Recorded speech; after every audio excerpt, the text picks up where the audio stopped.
அகர முதல எழுத்தெல்லாம் ஆதிபகவன் முதற்றே உலகு. இன்றைய இந்த இணைய வழி இணைந்துள்ள அனைத்து நல்லுள்ளங்களுக்கும் இனிய மாலை வணக்கங்கள். பொதுவாகவே காணுந்தோறும் பயிலுந்தோறும் கற்குந்தோறும் புது புது சிந்தனைகளை நமக்காக அள்ளி தருவது வள்ளுவம் மட்டுமே. அப்படிப்பட்ட புது சிந்தனைகளை இதுவரை ஆவணப்படுத்தியுள்ள தமிழ் உலகத்தில் இருக்கும் இலக்கியங்களை எடுத்து அதில் உள்ள புதிய புதிய கருத்துக்களை பகிர்வதுமாக, அதன் மூலமாக புது புது சிந்தனைகளை வளர்ப்பதும் என்பதே இந்த நவீன்தரும் நூல் நயத்தின் முக்கிய நோக்கமாக திகழ்கிறது. இந்த தொடர் நிகழ்வில் இது 83வது நிகழ்வு. ஏற்கனவே சொன்னது போலவே புது சிந்தனைகளை அள்ளித்தருவது வள்ளுவம் என்றாலும், புதிர்கள் எனும் போது இன்னும் அதிகமாகவே நம் சிந்தனையை தூண்டக்கூடியது. அந்த வகையிலே இன்றைய அறிமுக நூலாக அமைவது திருக்குறள் புதிர்கள். இந்த நூலின் ஆசிரியர் திரு தமிழ்நாடன் அவர்கள். இந்த நூலை பற்றிய அறிமுகம் செய்ய இருப்பவர் நம்முடைய இணைந்துள்ள வழக்கறிஞர் திரு பழனிதீபன் ஐயா அவர்கள். நூலாசிரியரை பற்றி ஒரு சில வார்த்தைகளை சொல்லி விரிவாக பழனிதீபன் ஐயா சொன்னாலும் சுருக்கமாக நூல் ஆசிரியரை பற்றிய ஒரு சிறிய அறிமுகம். ஆசிரியர் பெயர் தமிழ்நாடன் என்றாலும் அவரது இயற்பெயர் சுப்பிரமணியன் என்பதாகும். அவர் வானம்பாடி கால புதுக்கவிஞர். அவரது கவிதை நூல் ஒரிய மொழிபெயர்ப்பிற்கான சாகித்ய அகாடமி விருது பெற்றது. சேலத்து செம்மல் என்ற விருது பெற்ற பெருமைக்குரியவர் நமது நூலாசிரியர். ஆசிரியர் பணியிலிருந்து ஓய்வு பெற்ற பின் தமிழ் பணியை முழுதாக ஏற்றுக்கொண்டுள்ளார். இந்த திருக்குறள் புதிர்கள் என்னும் நூல் 2009 வெளிவந்த நூல்.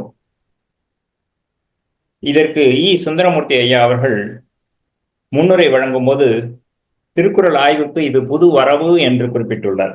அந்த வகையிலே இது பெருமைக்குரிய நூலாக அமைகிறது. இன்று நமக்காக அறிமுகம் செய்ய இருப்பவர் திரு வழக்கறிஞர் பழனிதீபன் ஐயா அவர்கள். அவர்களை பற்றிய ஒரு சிறு அறிமுகம். ஐயா அவர்கள் 30 ஆண்டுகளுக்கு மேலாக வழக்கறிஞராக பணியாற்றி வருகிறார். ஒரு கவிஞர், எழுத்தாளர், சமூக ஆர்வலர் என பன்முகத்திறம் கொண்டவர். தனது வழக்கறிஞர் தொழிலோடு இவற்றையும் இணைந்து பணியாற்றுகிறார். இவரது திருக்குறள் பழனிதீபன் உரை என்ற நூல் இவ்வாண்டில் வெளியாகி உள்ளது. அதுபோலவே மற்றொரு நூலாக from an agriculturalist boy to an advocate autobiography என்கிற சுயசரிதை நூலையும் வெளியிட்டுள்ளார். ஐயா அவர்களை 3 அமைப்புகளின் சார்பாகவும் இந்த நயவரை வழங்க வருக வருக என வரவேற்கிறோம். ஐயா அவர்களின் நயவரையை ரசிக்க வந்துள்ள அனைத்து நல்லுள்ளங்களையும் வருக வருக என வரவேற்று வரவேற்புரையும் அறிமுக உரையும் நிறைவு செய்து ஐயாவை நூலை பற்றிய அறிமுகத்தை தொடங்குமாறு அன்புடன் அழைக்கிறோம். திருக்குறள் வலைத்தமிழ் அமைப்பிற்கும், கற்றை கசடர அமைப்பிற்கும், வள்ளுவ குடும்ப அமைப்பிற்கும் எனது முன்னிரவு மகிழ்ச்சியையும் தெரிவித்துக் கொள்கிறேன். மேலும் ஒரு வழக்கறிஞராக இருந்த என்னை ஒரு திருக்குறள் ஆர்வலனாக தமிழ்நாடு மட்டுமல்ல உலக அளவில் ஒரு அடையாளப்படுத்திய பெருமதிப்பிற்குரிய திரு சின்னசாமி ராஜேந்திரன் அவர்களுக்கு எனது தாழ்ந்த வணக்கத்தை தெரிவித்துக் கொள்கிறேன். என்னை பற்றி சிறப்பாக அறிமுகப்படுத்திய திருவாளர் கதிரவன் அவர்களுக்கும் எனது நன்றியை தெரிவித்துக் கொள்கிறேன். இந்த புத்தகம் வந்த வழி தமிழ்நாடன் அவர்கள் எனக்கு ஒரு 30 ஆண்டுகளுக்கு முன்னாடியே ஒரு தமிழ் உலகம் போற்றாத ஒரு அருமையான நூல் எழுதியிருக்கிறார். அதாவது மனு தர்மத்தை மனு தர்ம சாத்திரத்தின் எளிய தமிழாக்கம் என்பதை அவர் சொந்த வெளியீடாக 1988 வெளியீடு செய்திருக்கிறார். மிக அற்புதமான புத்தகம். மனு தர்மத்திலேயே அது மனு தர்மம் மொழிபெயர்ப்பாக இருந்தாலும் அதற்கு ஒரு இலக்கிய தரம் தந்தவர் தமிழ்நாடன் அவர்கள். தமிழ்நாடன் ஐயாவை பற்றி நான் கொஞ்சம் அறிமுகம் செய்யலாம் என்று இருந்தேன். அதை வரக்கூடிய நிகழ்ச்சி ஐயாவின் சொல்லிவிட்டதால் நான் நேரடியாக நிகழ்ச்சிக்கு போகலாம் என்று இருக்கிறேன். தமிழ்நாடன் ஐயாவுகள் மற்றும் ஒரிசா மொழி சிறுகதைகள் என்ற ஒரிசா சிறுகதைகளை தமிழில் மொழிபெயர்த்ததன் காரணமாக அவர் சாகித்ய அகாடமி என்ற விருதினை 1999 ஆண்டு பெற்ற பெருமைக்கு உரியவர். இந்த வரவேற்குள்ள ஐயா சொன்ன மாதிரி திருக்குறள் எல்லாவற்றுக்குமே இடம் தரும், ஒவ்வொன்றுக்குமே புதுமை தருகிறது என்பது போல இதன் அறிமுகத்திலே இந்த பதிப்பாளர் சொல்லியுள்ளார். தமிழருக்கு திருக்குறள் குறித்து இந்த நூல் ஒரு புதிய பார்வை, மறுபார்வை வேண்டும் என்று தமிழ்நாடன் வலியுறுத்துகிறார் என்று மிக சிறப்பாக ரத்தின சுருக்கமாக சொல்லியிருக்கிறார் பதிப்பாளரே. இது பெரும்பாலும் நாம் திருக்குறள் நூல்களை பார்த்தால், ஒன்று எல்லோருமே அதை புகழ்ந்து வாழ்க்கையோடு எப்படி தொடரக்கூடியது என்று பேசுகிற நூல்கள் மிக அதிகம். அடுத்து அவர் என்ன சமயத்தை சார்ந்தவர் என்று ஏறக்குறைய ஒரு 100 ஆண்டுகளாக இத்தகைய ஒரு வாதம் பிரதிவாதம் அது ஒரு முடிவுறாத நிலை இன்று வரை வந்திருக்கிறது. இவற்றுக்கெல்லாம் அப்பால் தமிழ்நாடன் அவர்கள் சிந்தித்து இந்த ஒரு நூலை இயற்றியிருக்கிறார். இந்த திருக்குறள் புதிர்கள் என்பதிலேயே முதல் அத்தியாயத்திலேயே அவர் ஒரு புதிர் கூறுகிறார். இது எல்லோருக்குமே விடை சொல்ல முடியாத ஒரு புதிராக தான் இருக்கும், உங்களை இரவு தூங்க விடாது என்று நினைக்கிறேன். அது முதலில் ஒவ்வொன்றுக்கும் ஒரு வகை இருக்கிறது இலக்கியத்தில். நாவல் என்றால் அது ஒரு வகை இலக்கிய வகை, சிறுகதை என்றால் அது ஒரு இலக்கிய வகை, கவிதை என்றால் அது ஒரு இலக்கிய வகை, இப்படி ஒரு ஜெனர் என்று சொல்லுவார்கள் வகையை பற்றி. ஆனால் திருக்குறளை இதுவரை அறநூல் என்றுதான் நாம் வகைப்படுத்தி உள்ளோம். ஆனால் இது ஒரு அறநூலா என்கிற ஒரு பெரிய கேள்வி எழுப்புகிறார் தமிழ்நாடன் அவர்கள். இங்குதான் அவருடைய துல்லியமான நுண்மான் நுழைகளும் தெரிகிறது. அவர் குறிப்பிடுகிறார், திருக்குறள் பகுப்பு எப்படி இருக்கிறது என்றால், அறத்துப்பாலுக்கு திருவள்ளுவர் 28.6% ஒதுக்கி இருக்கிறார். வேண்டுமானால் நீங்கள் குறித்து வைத்துக் கொள்ளலாம். அறத்துப்பாலுக்கு 28.6% ஒதுக்கி இருக்கிறார் நூலில். பொருட்பாலுக்கு அதை விட 2 மடங்கு 52.6% ஒதுக்கி இருக்கிறார். இன்பத்துப்பாலுக்கு 18.8% ஒதுக்கி இருக்கிறார். அப்போது பெரும்பான்மையாக திருக்குறளில் இருப்பது பொருட்பால் தான். ஆகவே இது அறநூல் ஆகுமா என்கிற ஒரு முதல் குதிரை போடுகிறார். ஆனா இன்னொரு 3 அதிகாரங்களுக்கு அப்புறமாக அவரே என்ன சொல்கிறார், இது அறநூல், ஒரு நூல், காமத்து நூல் என்று 3 பெயருமே கொடுத்து அதை ஒரு பெர்ஸ்பெக்டிவ் நிலைக்கு கொண்டு வந்து விடுகிறார் ஆசிரியர். இன்னொன்று, பொருட்பாலில் நாம் நினைக்கிற போல கல்வி, படிப்பு, கல்வி, செல்வம், பணம் இதை பற்றி சொன்னாலும் 95 விழுக்காடுக்கு மேலாக அரசியலை பற்றி தான் பேசுகிறது. இதை ஏன் இப்போது இங்கு வலியுறுத்தி சொல்ல வேண்டுமானால், இது சனாதனத்தை சார்ந்த ஒரு நூல் என்று பலவாறாக ஒரு பேச்சு அடிபட்டு வருகிறது. இப்போ ஒரு 10 ஆண்டுகளாக இது அதிகமாகிக் கொண்டிருக்கிறது. ஆங்கிலேயர் ஆட்சிக்கு பிறகு இந்த சனாதனவாதிகள் நிறைய புத்தகங்கள்லாம் எழுதுகிறார்கள். புதுக்கவிதை எழுதுகிறார்கள், ஒரு பக்கம் சிறுகதை எழுதுகிறார்கள், ஒரு பக்கம் நாவல்கள் எழுதுகிறார்கள். இது எல்லாமே பார்த்தீர்களானால் அரசியலை பற்றி மிக அமைதியாக இருக்கும், அரசியலை பற்றி இருக்காது. ஆனால் திருக்குறளில் பெரும்பான்மையான இடத்தை பிடித்திருப்பது அரசியல். ஆகவே இந்த ஒரு காரணத்தால் மட்டுமே கூட இதை சனாதனத்துக்கு எதிரான ஒரு நூல் என்று நாம் குறிப்பிட்டால் அதில் எந்த விதமான தவறும் இருக்காது என்று நினைக்கிறேன். இன்னொன்று இங்கே முக்கியமாக பேச வேண்டிய ஒன்று, சமண நூல் என்பவர்களுக்கு எதிராக மற்றவர்கள் வைக்கிற ஒரு கருத்து இது காமத்துப்பால் சமணர்களுக்கு உடன்பாடு தானா என்பதுதான். இது சமண பெரியவர் மதிப்புக்குரிய ஐயா அவர்கள் திரு கனக அஜித்ததாஸ் அவர்களிடம் ஒரு நாள் அலைபேசியில் பேசும்போது, ஏன் சமணர்கள் மட்டும் திருமணம் செய்து கொள்வது இல்லையா, குழந்தைகள் பெற்றுக் கொள்வது இல்லையா, ஏன் அது காமத்து பால் இருக்கக்கூடாது சமண நூலில் என்றார். உலகத்தில் உள்ள மற்ற எல்லா மதங்களிலும் கூட திருமணம் செய்து கொள்கிறார்கள், குழந்தை பெற்றுக் கொள்கிறார்கள், காதல் வயப்படுகிறார்கள். ஆனால் எந்த சமய நூல்களிலும் காமத்தை பற்றி பேசவில்லை. நீங்கள் பைபிளை எடுத்துக்கொள்ளுங்கள், திருக்குறானை எடுத்துக்கொள்ளுங்கள், இல்லை வேறு எந்த சமய நூல்களையும் எடுத்துக்கொள்ளுங்கள், காமத்தை பற்றி பேசுவதில்லை. தமிழ்நாடன் அவர்கள் அழுத்தமாக சொல்கிறார், உலகில் தோன்றிய சமய அறநூல்களில் காமத்தை பற்றி பேசுகிற ஒரே நூல் திருக்குறள் மட்டுமே.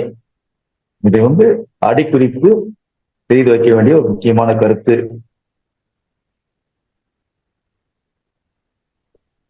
அதற்கு அடுத்த புதிர் இது யாப்பு சம்பந்தமானது. இது இலக்கண ஆர்வலர்களுக்கு மிகவும் சிந்திக்க வேண்டிய ஒன்று. இது எனது கருத்து அல்ல, ஆசிரியர் கருத்தை நான் பதிவு செய்ய விரும்புகிறேன். அதாவது குறள் வெண்பா என்பது யாப்பு அழகின்படி முதல் அடி 4 சீர்களில் அமைய வேண்டும். அதாவது 2 அடி இருக்க வேண்டும் குறள் வெண்பா, அதில் முதல் அடி 4 சீர் அமைய வேண்டும், 2ஆம் அடி 3 சீர்களில் அமைய வேண்டும். ஆனால் சில குறட்பாக்களில் முதல் அடி 3 சீர்கள் இருக்கிறது, அடுத்து 2வது அடி 4 சீர்கள் இருக்கிறது. அதற்கு அவர் 2 திருக்குறளை உதாரணம் காட்டுகிறார். ஏன்னா அவருக்கு யாரும் தவறா சொல்லிவிடக்கூடாது என்று. மனத்துக்கண் மாசில நாதல் அனைத்தரன் ஆகுல நீரபிற, இந்த குறளில் முதல் அடி 3 சீர்கள் தான் இருக்கிறது, 2ஆம் அடி 4 சீர்கள் இருக்கிறது.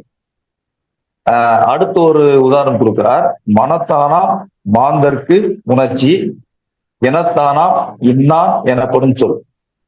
இந்த குறளிலும் முதல் அடி 3 சீர்களில் முடிந்து விடுகிறது, 2வது அடி 4 சீர்களில் முடிந்து விடுகிறது. இதே போல அறத்துப்பாலில் மொத்தம் 380 குறள்கள் இருக்கின்ற மட்டுமே, அவற்றில் 119 பாக்கள் முதல் அடி 3 சீரும் 2ஆம் அடி 4 சீரும் 4 சீரும் இருக்கிறது. குறள் என்பதற்கு மாறுபட்டு இருக்கிறது என்று தமிழ்நாடு சொல்கிறார். இவர் மட்டும் சொல்லவில்லை, அதுக்கு உதாரணம் சொல்கிறார். ஏன்னா அது நுண்ணிப்புல் வேகிறார் என்று சொல்லிவிட முடியும். சண்முகம் பிள்ளை என்பவர் திருக்குறள் யாப்பன்னதையும் பாட வேறுபாடும் என்கிற ஒரு நூலை 1971ஆம் ஆண்டு வெளியிட்டிருக்கிறார். அதில் அவரும் இந்த கருத்தை அப்படியே பதிவு செய்கிறார். இதில் இன்னொன்று மிக முக்கியமான ஒரு செய்தி, இலக்கண மீறிய கோட்பாக்கள் இல்லை, வள்ளுவரை பத்தி நாம் குறைத்து மதிப்பிடுவதாக இல்லை. ஏன்னா ஒரு புதிய ஆய்வு, இந்த நூலை பற்றி நாம் நகைமுறை சொல்ல வேண்டும் என்றால் நூலில் உள்ள முக்கியமான கருத்தை சொல்ல வேண்டியது கடமையாகிறது. இலக்கண மீறிய கோட்பாக்கள் மொத்தம் 473 என்று வீரமாமுனிவர் பதிவு செய்துள்ளதாக தமிழ்நாடன் அவர்கள் பதிவு செய்கிறார். அதுக்கடுத்து அவரே சொல்லுகிறார், வள்ளுவம் வல்லான் வகுத்தது யாப் இலக்கணம் விதிகளுக்கு விளக்குகள் ஆறுகிற ஒரு இலக்கணமாகும், அதே இதை பெரிதுபடுத்த தேவையில்லை என்று அந்த புதிருக்கு அவர் இந்த வகையில் ஒரு விடையை காண்கிறார். இன்னொன்று, திருக்குறள் அரங்கேற்றும் போது திருவள்ளுவர் சமகாலத்தோடு மாறுபட்டு பல புதுமைகளை செய்துள்ளதாக ஆசிரியர் குறிப்பிடுகிறார்.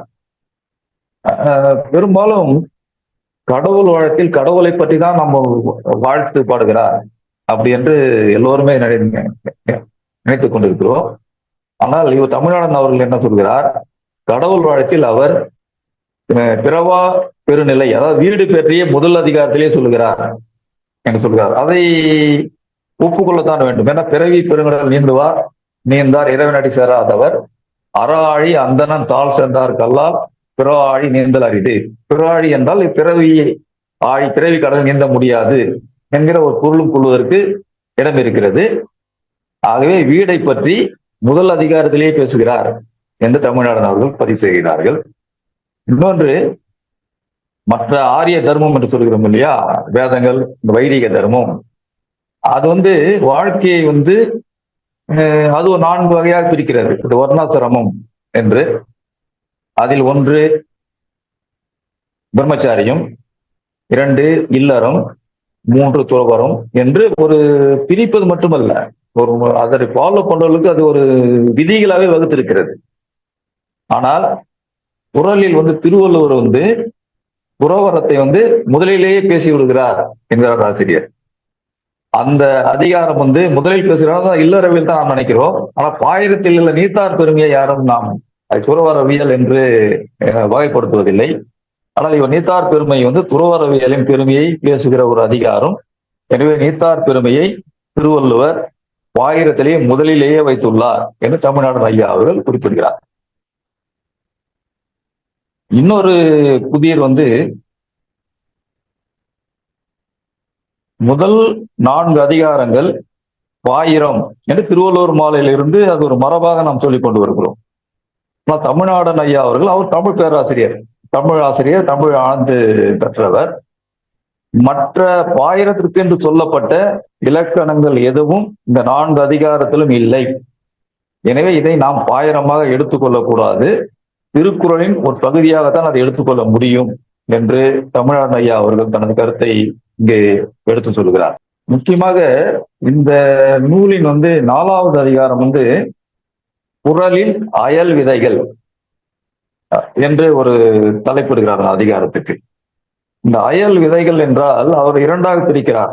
பொதுவாகவே இந்தியாவில் 2 பிரிவுகள் இருக்கின்றன. ஒன்று தமிழர் மரபு, 2வது ஆரிய மரபு.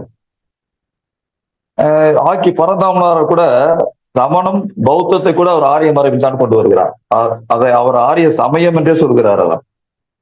அதே போல இவர் குறளில் அயல் விதைகள் என்று ஒரு தலைப்பிட்டு அதில் சொல்கிறார், வேதங்கள் மறுமை, அதாவது மறுபிறப்பை பற்றி பல்வாராய் பேசுவதை நாம் காணலாம். முதலில் வேதத்தை பற்றி தான் ஆரம்பிக்கிறார், அதில் மறுபிறப்பு இருக்கிறது என்று சொல்கிறார். ஆனால் தமிழனுக்கு மறுமை என்பது மறுபிறப்பு இல்லை, மறுபிறப்பு என்கிற கான்செப்ட் தமிழனுக்கு இல்லை என்று இவர் திட்டவட்டமாக சொல்கிறார். சரி, அப்போது மறுமை என்றால் என்ன என்ற ஒரு கேள்வி முன்வைக்கிறார். அதற்கு 2 வகையான விடைகளை ஆசிரியரே சொல்கிறார்.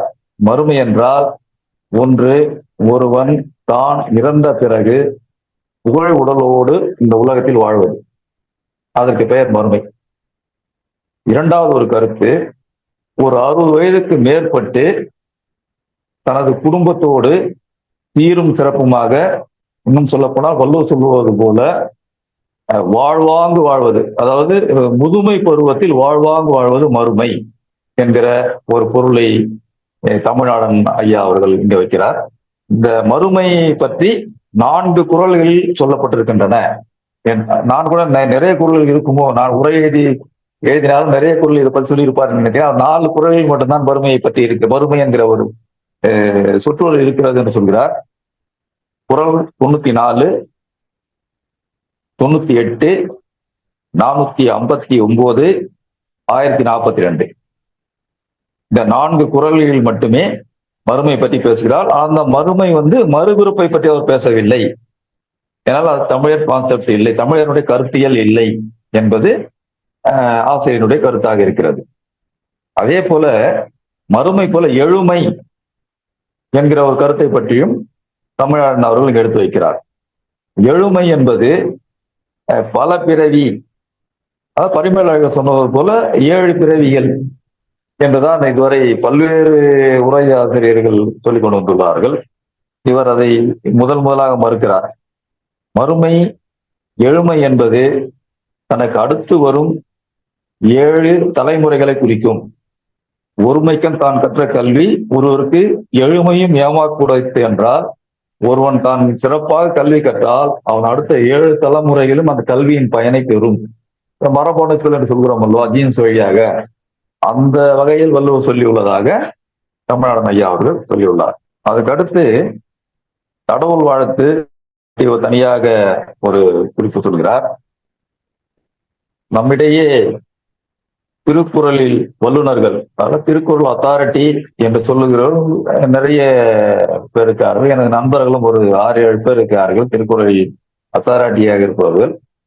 அதில் நல்ல இனிய நண்பர், எப்போது எந்த ஒரு ஐயத்தை கேட்டாலும் உடனடியாக விளக்கம் தருபவர், வள்ளுவர் குடும்பத்தில் உள்ள ஒரு முக்கிய உறுப்பினர் NVK அஷ்ரப் அவர்கள். அவரிடம் இது என்ன சமய நூல் என்று ஒரு முறை கேட்டதற்கு, இல்லை அவர் கடவுள் வளத்தை பொறுத்த மட்டில் சமண கடவுளை தவிர வேற எதற்குமே இது பொதுவாக பொருந்தவில்லை என்ற ஒரு கருத்தை அவர் முன்வைத்தார். ஆனால் இது இன்று வரை அது புரியாத புதிராக இருக்கிறது. இவ்வளவு ஆய்வு பண்ண தமிழ்நாடு அவர் என்ன சொல்கிறார், குறளில் எளியன உண்டு, ஆராய்ந்து பார் என்று சவால் விடுபவை உண்டு. ஆனால் எழுதியவருக்கு பிறகு, அதாவது திருவள்ளுவருக்கு பிறகு ஒருவருக்கும் புரியாத விடுகதையும் புதிர் கவிதையும் கூட உண்டு. அதுக்கு ஒரு உதாரணம் கடவுள் வாழ்த்து. அதை பற்றி ஒரு முழுமையான புரிதல் இன்று வரை வரவில்லை என்பது அவர் கருத்தாக உள்ளது. அதுக்கடுத்து இன்னொன்று, இந்த காமத்தையும் இந்த பைபிளில் உள்ள சில கதைகளையும் ஒப்பிட்டு ஒரு அதிகாரம் எழுதியிருக்கிறார். இது தமிழ் மறை என்பதற்கு நிறைய பேர் சொல்றாங்க, ஏன் தமிழ் மறை என்று. நான் ஏற்கனவே சொன்னது போல உலகத்தில் உள்ள மற்ற கிறிஸ்துவ சமயமாகட்டும், இஸ்லாமிய சமயமாகட்டும், சீக்கிய சமயமாகட்டும், வைதிக சமயமாகட்டும், அவர்கள் காமத்தை கூட ஏற்றுக்கொள்வார்கள். ஆனால் திருமணத்திற்கு முன்பாக திருமணமாகாத ஒரு ஆணும் பெண்ணும், ஒரு தலைவனும் தலைவியும் உறவு கொள்வதை எந்த காரணத்தையும் முன்னிட்டும் உலகத்தில் உள்ள எந்த சமயமும் ஏற்றுக்கொள்வதில்லை. ஆனால் அதை ஏற்றுக்கொள்கிற ஒரே மரபு உள்ள ஒரு சமூகம் தமிழ் சமூகம் மட்டும்தான். இதை தமிழ் சமூகத்தில் மட்டும்தான் கலவையும் ஒரு ஒழுக்கமாக கண்டது இந்த தமிழ் சமூகம். அதற்காகவே திருக்குறளில் அவர் இரண்டாக பிரிக்கிறார் காமத்துப்பாலை. இந்த களவு, கற்பு, இது எல்லோருக்கும் தெரியும். கற்பை பற்றி எல்லா சமயமும் ஏற்றுக்கொள்ளும். ஆனால் இந்த களவு உடன்பாடு இல்லை. இது தமிழர்களுக்கே உரிய தனி பெரும் தத்துவம் என்று ஆசிரியர் தனது இதழில் மிக அழுத்தமாக பதிவு செய்கிறார். இன்னொன்று, முக்கியமாக இந்த புத்தகத்தில் நாம் கவனிக்கப்பட வேண்டிய ஒரு செய்தி வஉசி வழங்கிய வள்ளுவம் என்கிற ஒரு அதிகாரத்தை மிக அற்புதமாக ஒரு வஉசியை ஒரு புதிய கோணத்தில் பார்த்திருக்கிறார் தமிழன் ஐயா அவர்கள். நான் கூட திருக்குறளில் உரை எழுத வேண்டும் என்ற ஒரு ஆர்வம் இருந்தது. ஒரு 3 மாத காலம் ஒரு 93 ஒரு தேடலில் இருந்தேன். சம்பந்தமான ஒரு தேடலில் 3 மாத காலம் ஒரு 96 தமிழ் உரைகள் கிடைத்தன. அதே போல ஆங்கில உரைகள் ஒரு 30 உரைகள் கிடைத்தன. ஆனால் நான் தேடும் போதுதான் தெரிந்தது, வெளி உலகுக்கு தெரிந்த உரைகள் 1000 என்றாலும் வெளி உலகத்துக்கு தெரியாத உரைகள் ஏறக்குறைய ஒரு 1500 உரைகள் இருக்கின்றன. அதே போல இது ஏன் சொல்ல வந்தேன் என்றால், அந்த 3 மாதம் நான் தேடலை ஆரம்பித்து விட்டு அடுத்த 3 மாதத்தில் உரை எழுதி முடித்து விட்டேன், புத்தகத்தையும் வெளியிட்டு விட்டேன். அதாவது என்னுடைய சிந்தனை, நான் கல்லூரி படிப்பில் இருந்து திருக்குறளை படித்திருந்தாலும் இந்த 6 மாத காலம் மட்டும்தான் மிக ஆழ்ந்த சிந்தனையில் திருக்குறள் மீதான ஒரு ஆழ்ந்த சிந்தனையில் இருந்தேன். ஆனால் இவர் சொல்வது, வஉசி பற்றி சொல்வது மிக வியப்படியும் ஒன்றாக இருக்கிறது. வஉசி அவர்கள் இங்கே முக்கியமாக எல்லோரும் அன்பர்கள் கவனிக்க வேண்டும், ஏறத்தாழ 30 ஆண்டு காலம் அவர் திருக்குறள் சிந்தனை உடையவராக இருந்தார். இப்படி ஒரு வாழ்நாளில் பெரும் பகுதி ஒரு குறள் சிந்தனை உடையவராக இருந்தவர் அரசியலின், அதாவது நாணயத்தை சொன்னார். இவர் வானம்பாடி கவிதை இயக்கத்தில் ஒருவர், அதில் மிக சிறப்பாக பணியாற்றியவரும் கூட. வானம்பாடி என்றாலே ஒரு 5 பேர்கள் நினைவு வரும். அதில் தமிழ்நாடு நினைக்காதவர்கள் யாரும் நினைக்க முடியாது. அதுக்காக அவர் போராடியவர் அவர். அதே போல அந்த புது கவிதையை போல திருக்குறளையும் ஏன் புது கவிதை வடிவத்தில் தரக்கூடாது, அது 9வது அதிகாரமாக அறிவு செல்லும் அனைவருக்கும் எளியோர் திருக்குறள் ஒரு அவசர தேவை என்கிற தலைப்பில் மிக சிறப்பாக ஒரு கட்டுரை எழுதியிருக்கிறார். இதுல என்ன ஒரு சிறப்பு என்றால், இந்த திருக்குறளை அப்படியே மாற்றி போட்டு ஒரு புது கவிதையாக ஆக்கி விடுகிறார். அதே போல ஒரு புதிய முறையில் கொண்டு வந்தால் எல்லோருக்கும் பயன்படும் வகையில் இதை நாம் திருக்குறளை எளியவர்களும் கொண்டு செல்லலாம் என்பது கருத்தாக உள்ளது. ஒரு உதாரணத்திற்கு, செயற்கரிய செய்வர் பெரியர், சிறியர் செயற்கரிய செய்கலாதார் இது செயற்கரிய செய்வர் பெரிய சிறியர், இது ஒரு வரி மேலேயே இருக்கு சிறியர் என்று. கீழே வந்து செயற்கரிய செய்கலாதார், இதை அப்படியே மாத்தி போடுகிறார். செயற்கரிய செய்வார் பெரியார், இது முதல் வரியாக வைத்துக் விடுங்கள். அதுக்கு அடுத்த அடி சிறியர் செயற்கரிய செய்கலாதார், ரெண்டு ஒரு புது கவிதை வடிவம் வந்துவிடும் என்று இப்படி ஒரு 10-15 குறள்களுக்கு சொல்லி தற்கால தமிழ் வாசகன் உரைநடைக்காரன் ஆதலின் திருக்குறளை உரைநடை வடிவில் பதிப்பிக்கலாம். உரைநடை திருக்குறளை திருக்குறள் அறிவு எல்லா மக்களுக்கும் ஆனது என்றதாகும் என்று சொல்லி அந்த அத்தியாயத்தை அவர் முடிக்கிறார். அதுக்கு அடுத்ததாக அந்த வள்ளுவர் பத்தி திருவும் உருவும், அந்த உருவம் எப்படி யாரால் ஏற்பட்டது, இன்றைய வடிவம் எப்படி அது கொண்டு வரப்பட்டது என்கிற ஒரு நீண்ட ஒரு அத்தியாயத்தை எழுதியுள்ளார். இதில் நாம் முக்கியமாக கவனிக்க வேண்டியது என்னவென்றால், இந்த திருக்குறள் புத்தகம் வந்து ஒரு திருக்குறளை பற்றி வந்த ஒரு 100 புத்தகங்களுக்கு ஒரு இதுக்கு இணையான ஒரு புத்தகம் என்று சொல்லலாம். நான் ஏதோ கொஞ்சம் குறைவாக ஒரு அத்தியாயத்தை பேசுவதற்கு நம்ம ஒரு நாள் எடுத்துக் கொள்ளலாம்.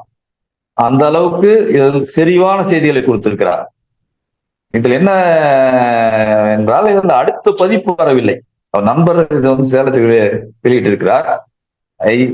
இதை வந்து திருக்குறள் என்று இது ஆய்வு கட்டுரைகள் போலவே இருக்காது. நீங்கள் யார் படித்து பார்த்தாலும் இந்த நாவலா, அதாவது ஒரு நீண்ட சிறுகதை வடிவில் மிக விறுவிறுப்பாகவும் சுவையாகவும் புதிராகவும் எழுதப்பட்ட ஒரு நூல் தான் இந்த திருக்குறள் புதிர்கள்.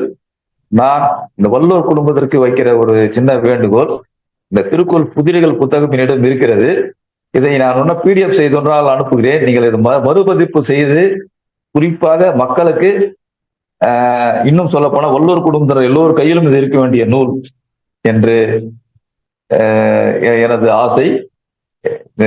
மின்சாரம் தடைப்பட்டு விட்டதாலும் எல்லாம் இதோடு என் உரையை முடித்துக் கொள்கிறேன். யாராவது கேள்வி இருந்தால் நீங்கள் கேள்வியை முன்வைக்கலாம். நன்றி ஐயா.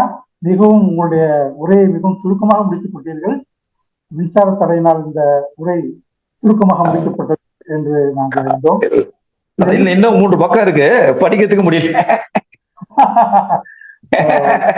குறிப்பு படிக்கிறதுக்கு முடியல. இங்க நல்ல மழை ஐயா, இங்க நல்ல மழை. நீங்கள் இதுவரை கொடுத்த உரையே மிகவும் அருமையாக இருந்தது. அதாவது இதுல நீங்கள் மறுமை என்பதை, மறுபிறப்பு என்பதை மறுத்து இறந்த பிறகு புகழ் உடலோடு வாழ்வது என்பதை தமிழ்நாடு குறித்து மிகவும் அருமையான ஒரு, நாங்கள் இதுவரை தெரியாத ஒரு புதிராக இருந்தது. அடுத்தது எழுமையை எழுபிறப்பு என்பார்கள், அதை அடுத்து வரும் தலைமுறைக்கு வரும் என்று அருமையாக இந்த உரையிலே நீங்கள் சுட்டிக்காட்டுவது மிகவும் மகிழ்ச்சி அளிக்கக்கூடியது. அடுத்தது களவியல் கற்பியல் பற்றிய அருமையான ஒரு, அதாவது திருவள்ளுவரின் பார்வையை மிக அழகாக எடுத்து வைத்தீர்கள். அடுத்து இதில் நீங்கள் திருக்குறள் உரை எழுதியது மிகவும் போற்றத்தக்கது ஐயா. உங்களுக்கு எங்களுடைய குழுவின் சார்பாக வாழ்த்து தெரிவித்துக் கொள்வோம். அடுத்து அவரது உரையை பற்றி யாராவது கருத்து தெரிவிக்க விரும்பினால் தங்களது கருத்தை தெரிவிக்கலாம் என்று நான் கேட்டுக்கொள்கிறேன். வணக்கம். வணக்கம் சார். வணக்கம். வழக்கறிஞருடைய உரை வழக்கத்திற்கு மாறாகவே இருந்தது. அது என்ன வழக்கத்திற்கு மாறாக என்று சொன்னால், ஒரு அருமையான நூலை எடுத்து நல்லா சிந்திக்கும்படியாக இப்படி கூட சில செய்திகள் இருக்கின்றன என்று சொல்லும்படியாக அவருடைய உரை அமைந்திருந்தது. பாராட்டுகள். ஆனால் இந்த நூல் குறித்து எனக்கு நிறைய ஐயம் உண்டு. ஒரு அடிப்படையில ஒரு தமிழாசிரியர் எப்படி வெண்பா இலக்கணத்திற்கு புறம்பாக திருக்குறள் அமைந்திருக்கிறது என்று சொல்லுகிறார் என்று எனக்கு புரியவில்லை. அது சண்முகம் பிள்ளை வரை துணைக்கு இழுக்கிறார். அந்த சண்முகம் பிள்ளை நூலையும் நாம் பார்க்க வேண்டும்.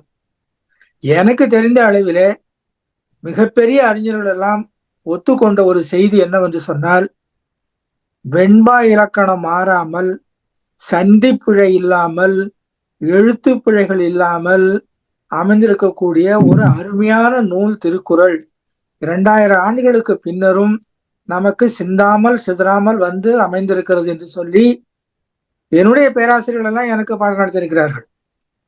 ஆனால் இவருக்கு எப்படி இந்த கருத்து வந்தது என்று தெரியவில்லை. ஆனால் அவர் சொன்ன அந்த 2 திருக்குறட்பாவை இப்போது நானும் பார்த்தேன். அப்படியெல்லாம் கிடையாது. கண்டிப்பாக முதல் அடியிலே 4 சீர்கள் தான், 2வது அடியிலே 3 சீர்கள் தான், பதிப்பித்தவர்கள் இடம் இல்லாமல் ஏதாவது மாற்றி போட்டு இருந்தாலும் அதிலே நாம் கணக்கில் எடுத்துக்கொள்ளக்கூடாது. பல பதிப்புகளிலே இந்த பிழை நடந்திருக்கிறது. மேலே சில குரல் யாதானும் நாடாமல் ஊராமல் என் ஒருவன் மிக நீண்ட வரி.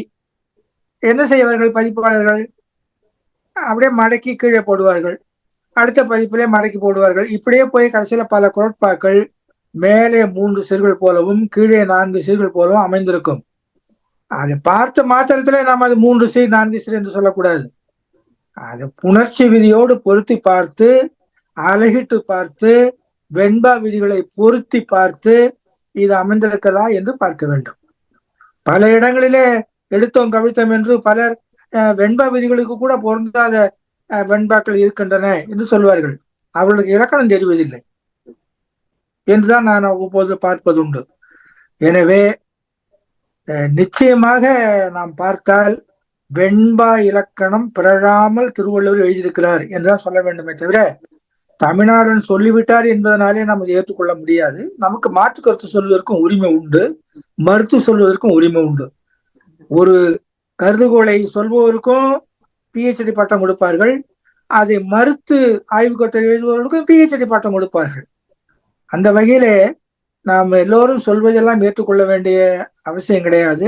என்ன இதுல ஒரு சிக்கல் இருக்குது என்று சொன்னால், தமிழ்நாடுனே சொல்லிவிட்டார், அது சரியாக தான் இருக்கும் என்று சொல்லி பலரும் என்ன செய்வார்கள் தெரியுமா? மேடைதோறும் வள்ளுவரே வழிக்கு விழுந்து விட்டார், வள்ளுவரே வழிக்கு விழுந்து விட்டார் என்று கைத்தட்டல் வாங்கி கொண்டு வருவார்கள்.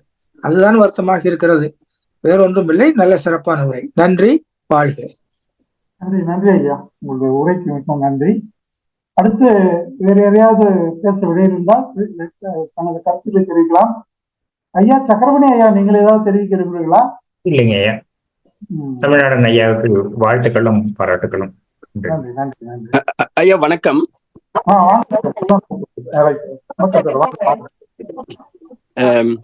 முதல் முறையாக ஒரு தமிழர் வழக்கறிஞர் ஒருமைப்பன்மையை வேறுபடுத்தி காட்டினார். 4 சீர்கள் இருக்கின்றன, 3 சீர்கள் இருக்கின்றன. அது கேட்பதற்கே மிக ஒரு மன நிறைவா இருந்தது. நிறைய பேர் கோயில்கள் கட்டப்பட்டது, மாடுகள் ஓடுகிறது அப்படிங்கிறது நம்மளையே அறியாமல் வந்தது. இன்னைக்கு அவரு வழக்கறிஞர் தொழில இருந்துட்டு தமிழை முறையாக சொல்லணும்னு, கருத்துக்கள்ல முரண்பாடு இருக்கலாம், ஒத்து போகலாம், அது அவர் கருத்துங்கய்யா. ஆனால் முழுக்க முழுக்க அவர் இலக்கணத்தை 95 விழுக்காடு என்று சொல்ல முடியும். ஒருமைப்பன்மை பார்த்து மிகச் சிறப்பாக தமிழ் சொற்களை போட்டார் என்பது அவர் சொன்ன கருத்துக்களுக்கு அப்பாற்பட்டு ஒரு ஒரு மதிப்புக்குரிய செய்தியாக நான் பார்க்கிறேன். இது போன்ற தமிழர்கள் இந்த குழுவிலாவது நம்ம முடிந்த அளவுக்கு அந்த ஒருமைப்பன்மை இது மாதிரி எல்லாம் பார்த்து பேசுவதற்கு இது ஒரு வழிகோலா அமைஞ்சது அப்படின்னு நினைக்கிறேன். மிக்க நன்றிங்கய்யா. கருத்துக்கள் மாறுபாடு வேறுபாடு அது அவர்களோட மனதை பொறுத்து. மற்றபடி ஐயா இன்னைக்கு பண்ணதுக்கு குழுவின் சார்பாக நன்றி. வணக்கம். நன்றி நன்றி நன்றி ஐயா. ஒரு நிறைவான ஒரு கருத்தை அருமையாக சொன்னீர்கள். அடுத்து ஐயா அஷ்ரப் ஐயா இருக்கிறீர்கள். தங்களது கருத்துக்களை சொல்லலாம் என்று நினைக்கிறேன். அஷ்ரப் ஐயா. வணக்கம். முடிந்தது தெரியல, கடைசியில ஒரு 2 நிமிடம் வெளியே போனதுனால கலந்துரையாடல் வந்துருச்சுன்னு தெரியல. ஏன்னா கொஞ்சம் 40 நிமிஷம் 35 முன்னராகவே முடித்து விட்டார். 40 நிமிடங்களே முடித்து விட்டார், உரையை முன்னாடியே முடித்து விட்டார். தொடக்கத்துல சில கருத்துக்கள் சொன்னீங்க, அது உங்களுடைய சொந்த கருத்தா இல்ல நூல் ஆசிரியர் சொன்னதான்னு தெரியல. என்ன கருத்தையா? ஒரு இடத்துல அரசியல் பற்றி பேசுவதால் திருக்குறள் சனாதன தர்மத்தின் அடிப்படையில் வந்ததல்ல அப்படின்னு சொன்னீங்க. அது நூல்ல வர்றதுல உங்களுடைய கருத்துங்களா? இல்ல, இது அவரு அரசியலை பத்தி அதிகமா வருகிறதுன்னு சொல்வது அவருடைய கருத்து, தமிழ்நாடு ஐயா அவருடைய கருத்து. அந்த சனாதனத்தை பத்தி சொன்னது என்னுடைய கருத்து. அப்ப அரசியல் சனாதன தர்மம் என்றால் நீங்க சொல்றது சனாதன தர்மத்தை சொல்றீங்களா, இந்து சமயத்துக்கே சொல்றீங்கன்னு தெரியல. அது பெரிய கன்ஃபியூஷன். ஆக்சுவலா திருக்குறள்ல வர பல அதிகாரங்கள்ல அரசியல் மட்டும்தான் மிக அளவில் அதிகமாக சனாதன தர்மத்தின் அடிப்படையில் வந்த அர்த்த சாஸ்திர மரபின் வழியே வந்த செய்திகள் அடங்கியுள்ள பகுதி அரசியல்.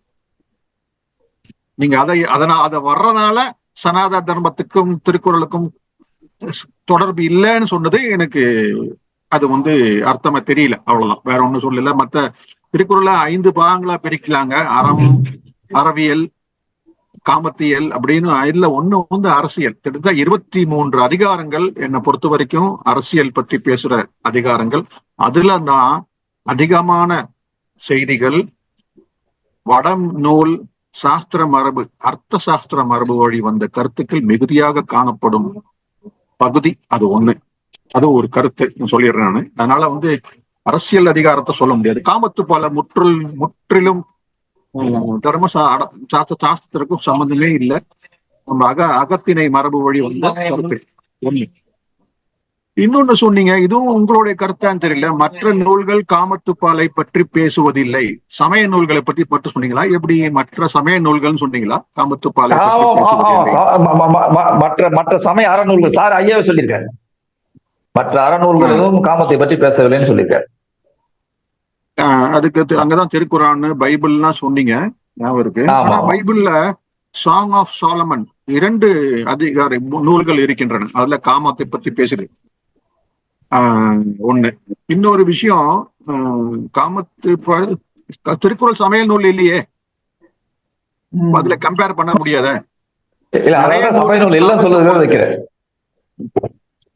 காமத்துப்பாலை பற்றி சொல்ல நிறைய நூல்கள் இருக்குது. அவையெல்லாம் சமய நூலும் கிடையாது. பரத்ரஹரி 3ல் 1 பாகம் காமத்துப்பால். அவருடைய பரத்ரஹரி எழுதின சதகங்கள்ல 3ல் ஸ்ருங்கார சாதகம் முழுக்கவும் காமத்துப்பால். வஜ்ஜாலகம் அதுல காமத்துப்பால் ஒரு பெரும்பாலான பகுதி காமத்துப்பால். இதெல்லாம் சமையல் நூல் கிடையாது. திருக்குறளும் சமையல் நூல் கிடையாது.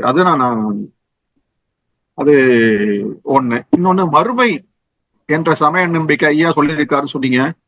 அதுல பிறப்பறுக்கும்னு ஒரு சொல் இருக்கு திருக்குறள்ல. 2 இடத்துல வருது. பிறப்பு அறுக்கும் அப்படின்னா அதை நீங்க வேற எந்த பூசணிக்காய் வச்சு சோத்துல மறைக்கிற மாதிரி என்ன செஞ்சாலும் மறைக்க முடியாது. பிறப்பறுக்கும்ங்கிற அந்த கருத்தை கிளீனா சொல்லிட்டாரு. அது ஒண்ணு. அப்புறம் களவியலை ஒழுக்கமான கொண்ட தமிழ் சமுதாயம் அப்படின்னு சொல்லியிருக்காரு ஐயா. இன்னொன்று இன்ற இல்லை அப்படின்று. அது களவியல் உலகத்துல எல்லா இடத்துலயுமே சமயம் சார்ந்த நம்பிக்கைகள் வருவதற்கு முன்பு ஆணும் பெண்ணும் சமமாக இருந்தனர். இருவருக்கும் சுதந்திரம் இருந்தது, சந்தித்தார்கள். அது எல்லா சமுதாயத்திலும் இருந்தது. அந்த காலகட்டத்தில் இலக்கியமாக எழுதப்பட்டது தமிழ் சமுதாயம். அதனால அது பதிவாயிடுச்சு. இப்ப சீனத்திலையும் அந்த மாதிரி இருந்திருக்குது. அதெல்லாம் நூலை படிச்சு பார்த்தா தெரியும்.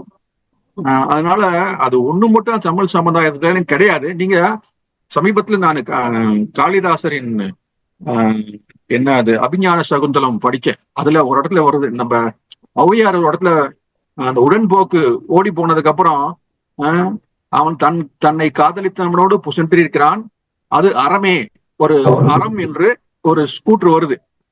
அதே மாதிரி காளிதாசன் ஒரு இடத்துல சொல்றாரு. அது கந்தர்வ கல்யாணம் வடமொழியில, கந்தர்வ மேரேஜ். அப்போ அந்த அரசனோட அந்த முனிவரோட மகள் ஓடி போய் களவியல், அது களவியல், கர்ப்பமாய் திரும்பி வர்றா. முனிவர் திரும்பி வந்ததுக்கு அப்புறம் கேட்கிறாரு, ஓ நீ அரசனோட நீ விருப்பப்பட்ட ஆளோட போயிருக்க, Gandharva is a type of marriage permitted, அது தர்மத்துக்கு கீழே வருதுன்னு சொல்லி. ஸோ அங்கேயும் இருக்குது என்ற கருத்தை நான் சொல்லிக்கொள்ள விரும்புகிறேன். அவ்வளவுதான், அந்த 4 கருத்தை மட்டும்தான். மற்றபடி நான் கடைசி ஒரு 5 நிமிஷம் கேட்க முடியல உங்களோட கருத்தை. பழனிதேவன், சந்தித்ததற்கு மிக்க மகிழ்ச்சி. உங்களுடைய ஃபர்ஸ்ட் டைம் நான் உங்களுடைய ஒரு சொற்பொழிவை கேட்கிறேன். மிக்க நன்றி, அருமையான சொற்பொழிவு, மிக்க நன்றி. நன்றி நன்றி ஐயா. ஐயா உங்களுக்கு ஒரு சின்ன ஒரு பதில் மட்டும். அர்த்த சாஸ்திரத்தை வைத்து திருக்குறள் நீங்க எப்படி சொல்ல முடியும்? திருக்குறளை வைத்து அர்த்த சாஸ்திரம் எழுதப்பட்டிருக்கலாம் இல்லையா? திருக்குறளுக்கு பிற்காலமா இருக்கலாம் இல்லையா? இன்னொன்று, காளிதாசர் அவரை பத்தி சொல்லியிருக்கீங்க. அது அவர் உயர்த்தி சொல்லல, அந்த ஒழுக்கத்தை நீங்களே சொல்றீங்க, தாழ்த்தி தான் சொல்லியிருக்காரு என்று சொல்றீங்க. இல்ல உயர்த்தி சொல்றாரு. நான் இல்ல உயர்த்தி சொல்றாரு. நீங்க மட்டமான சொன்ன மாதிரி சொன்னீங்க. இல்ல உயர்த்தி சொல்றாரு, தர்மம்னு சொல்றாரு, தர்மம்னு சொல்றாரு. அதே நான் சொல்றது அர்த்த சாஸ்திரம்னா அர்த்த சாஸ்திரம் என்ற நூலை குறிப்பிடவில்லை.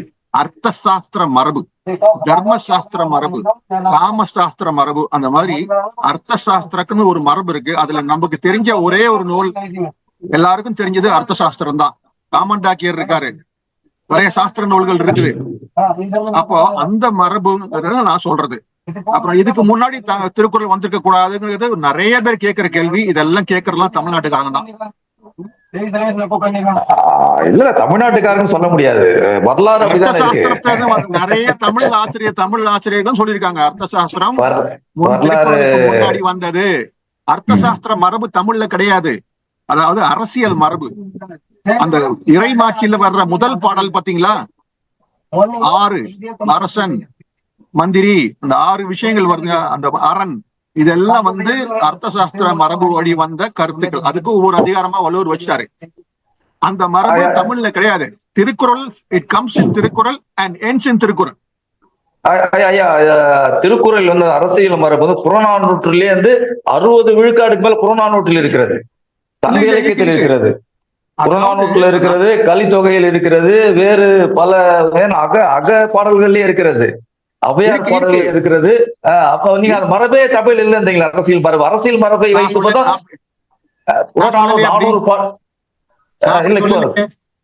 நான் அப்படி சொல்லலையே, தமிழ் மரபு இல்லைன்னு சொல்லலையே. இல்ல, தமிழ் இல்லைன்னு சொல்றீங்களா? முதலா திருவள்ளுவர் தான் கொண்டு வர்றாரு. அரசியல் சம்பந்தப்பட்ட செய்திகளுடைய அதிகாரங்கள்ல அதிகமாக வடமொழி தாக்கத்தில் அந்த இருக்கிறது வந்து நீங்க அரசியல் அதிகாரங்கள்லாம் பார்க்க முடியும். இல்ல, நான் என்னுடைய கருத்து தூது, இறைமாட்சி, அமைச்சு, இந்த மாதிரி அதிகாரங்கள்ல கிட்டத்தட்ட 23 அதிகாரங்கள்ல பெரும்பாலான, ஆனா அதுலயும் நீங்க சொல்ற மாதிரி புறம் சார்ந்த புறநானூறு, இங்க இருந்து வந்து இறைமாட்சி, 2 அதிகாரம் எடுத்துக்கங்க. இறைமாட்சி, இன்னொன்னு வந்து இன்னொன்னு இருக்கு. அதே மாதிரி இறைமாட்சி இல்ல, இன்னொன்னு 2 அதிகாரங்களுக்கு. அது ஒண்ணு முழுக்க முழுக்க தமிழ் மரபு வந்த புறநானூறு வழி வந்தது. இன்னொன்னு வந்து அர்த்த சாஸ்திர மரபு. அது வந்து ஃபுல்லா குரட்பாக்களை ஒவ்வொன்றையும் படிச்சு பார்த்தா புரியும். இல்ல, பெரும் விழுக்காடு அதிலிருந்து வந்து பெரும் விழுக்காடு வந்து தமிழ் மரபுக்கு மாறாமல் தான் வந்து திருக்குறள் எழுதியிருக்கார். பெருமரபு நான் சொல்றேன், அரசியல் 23 அதிகாரம் மட்டும்தான் சொல்றேன்.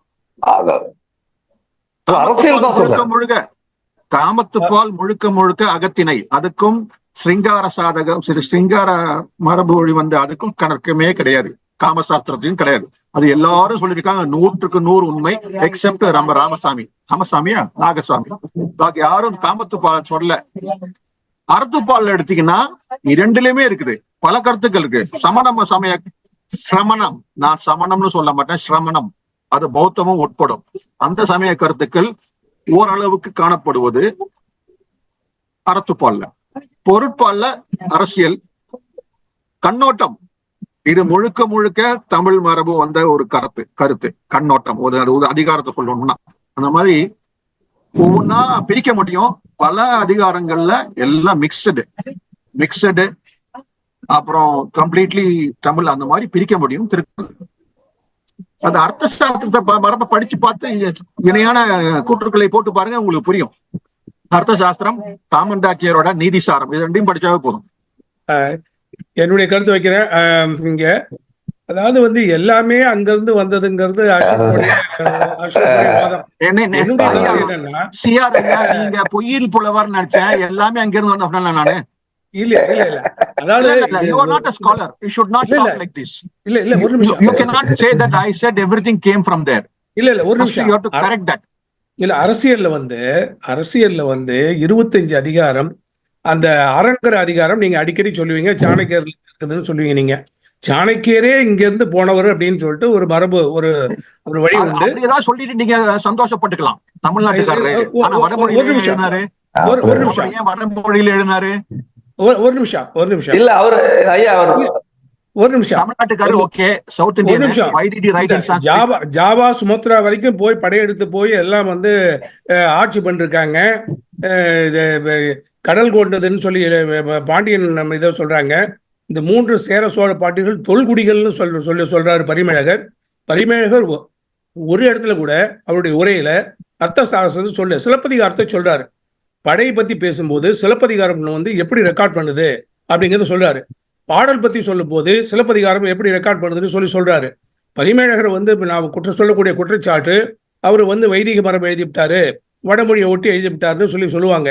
ஆனா அவர் சொல்லக்கூடிய 240 மேற்கோள்களும் தமிழ் நூல்கள்ல இருந்து, குறிப்பா புறப்பொருள் மேற்கோளை விடுங்க ஐயா. நீங்க பரிமேலழகர் மட்டும் இல்ல, மணக்குடவர் எல்லாருடையும் உரையும் ரொம்ப வித்தியாசம் கிடையாது. இந்த ஒரு மணக்குடவர் சொல்ற குற்றச்சாட்டு அனைத்தும் மற்ற ஒரே ஆசிரியர்கள் சாத்த முடியும்.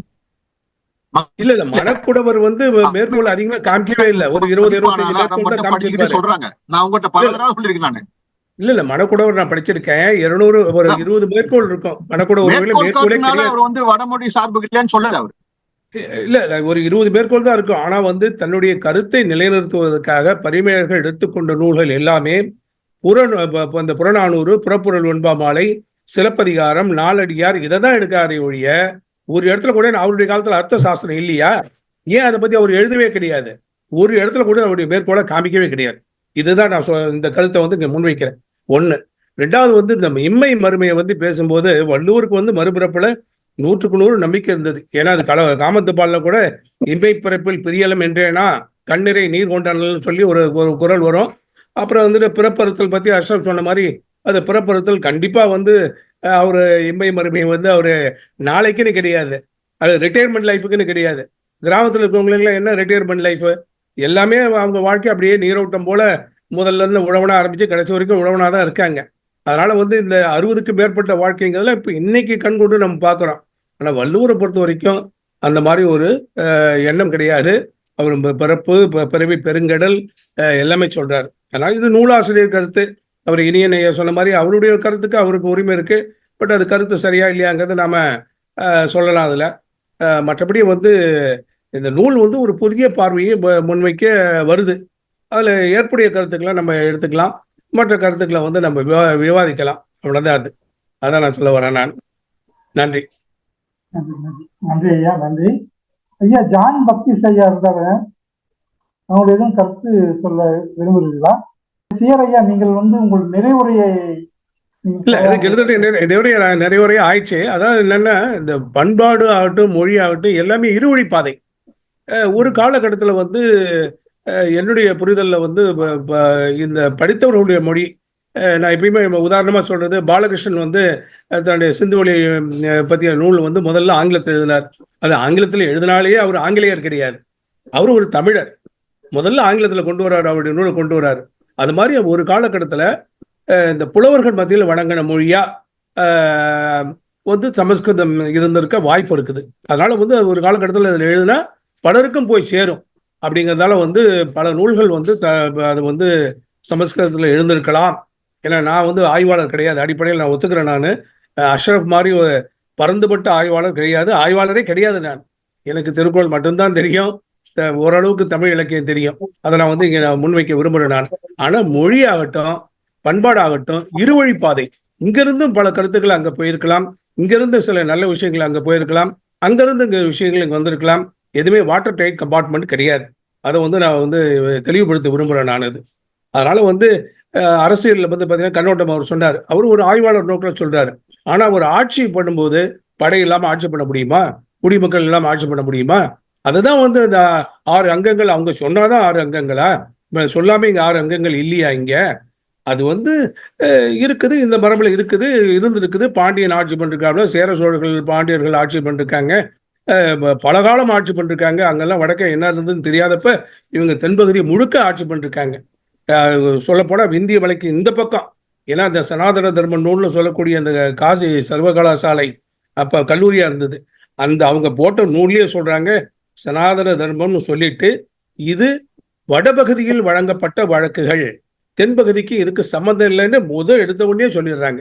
அந்த முதல் சாப்டர்லயே பிரைமர் ஆன் சனாதன தர்மா அப்படிங்கிற ஆங்கில நூல்ல தெளிவா சொல்றாங்க, தென்பகுதிக்கு விந்திய பகுதிக்கு கீழ்பட்ட பகுதியில இது கிடையாது அப்படின்னு சொல்றாங்க. அதை தான் நான் தெளிவுபடுத்த விரும்புறேன். மற்றபடி ஒரு மாறுபட்ட பார்வை வைக்குது நூலை நாம் அப்படியே ஏற்றுக்கணுங்கிற அவசியம் இல்லை. கருத்துக்களை வந்து நம்ம ஆழ்ந்து பார்க்கணும். குறிப்பா இந்த அரசியல் வந்து திருக்குறள்ல பேசப்படவே இல்லை. ஏன்னா இன்னைக்கு அறநூலா தான் வந்து வள்ளுவத்தை பார்க்குறாங்களே ஒழிய ஒரு செயல் நூலா பார்க்கல.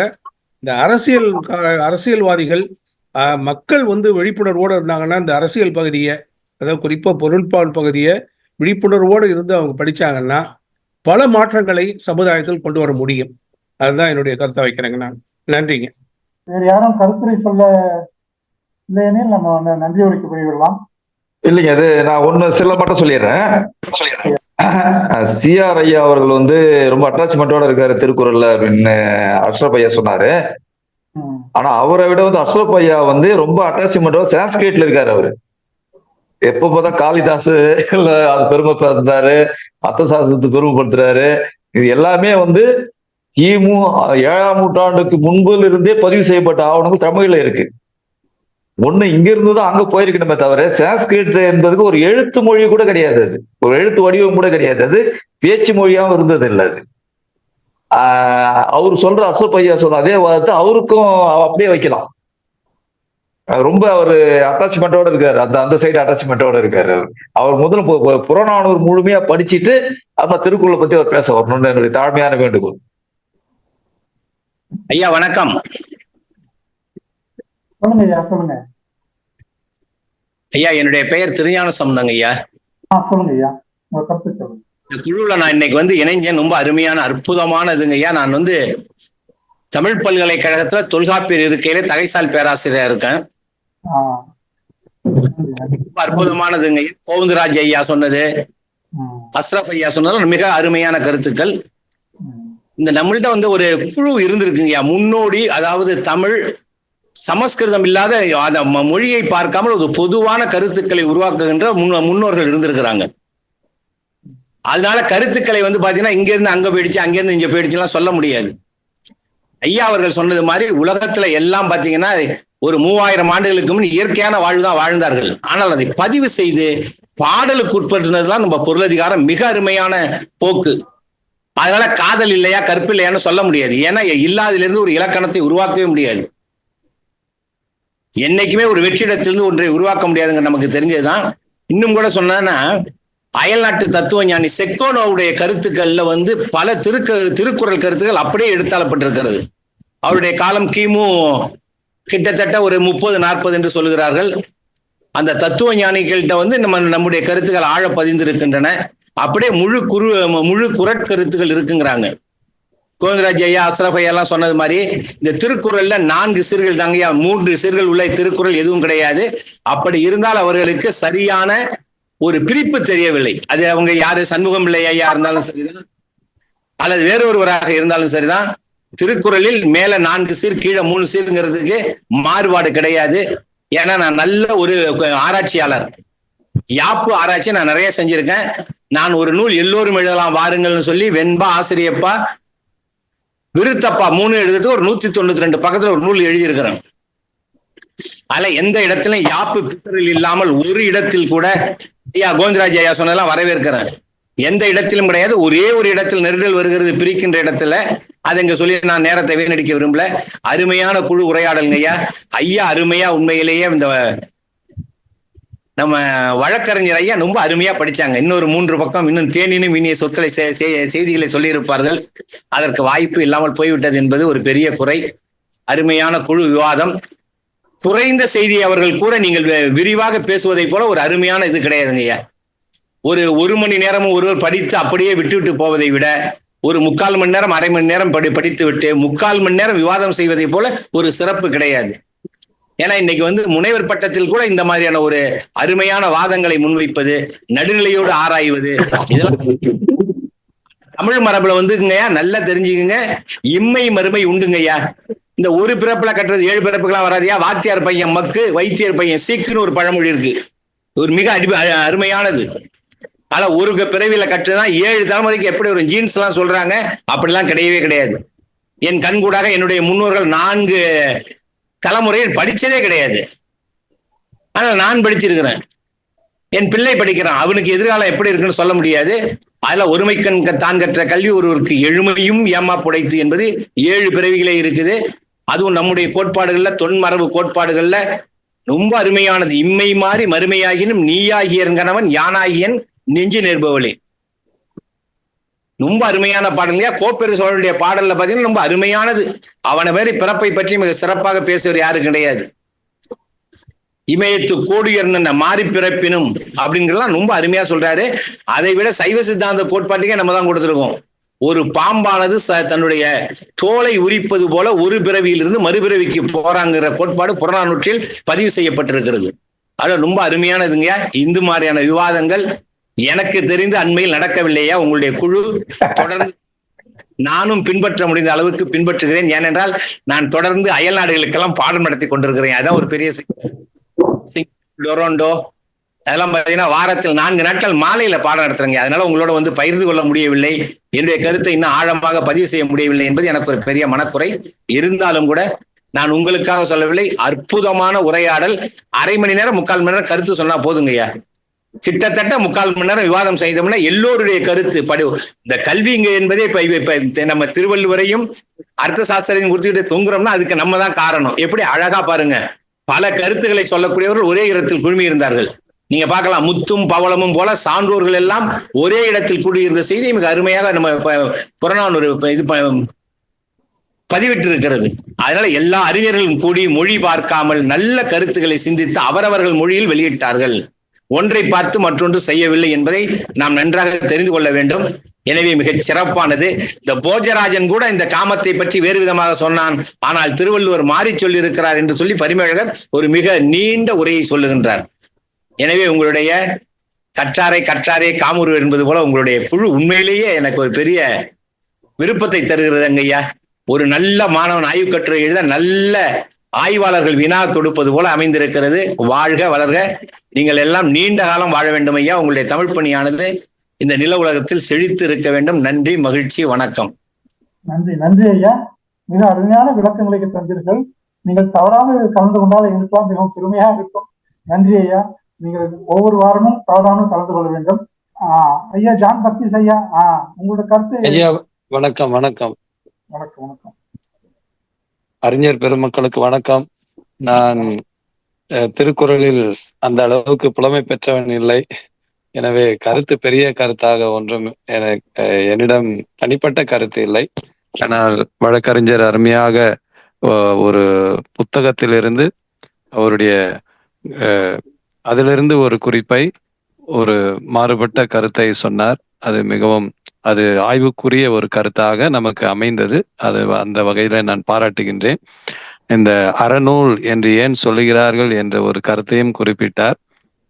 அறநூல் நான் எப்படி புரிந்து கொண்டேன் என்றால், அல்லது கிறிஸ்துவம் எப்படி அந்த அறத்தை புரிந்து கொண்டது என்றால், அறம் என்பது ஒரு நல்ல செய்தியை, நல்வழியை சொல்வது.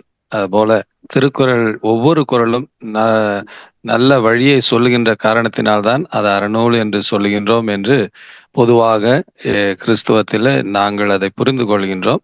அதே போல திருமணத்திற்கு முன்பு உள்ள அந்த உறவை நியாயப்படுத்துவதாக ஆசிரியர் குறிப்பிட்டதாக வழக்கறிஞர் குறிப்பிட்டிருந்தார்.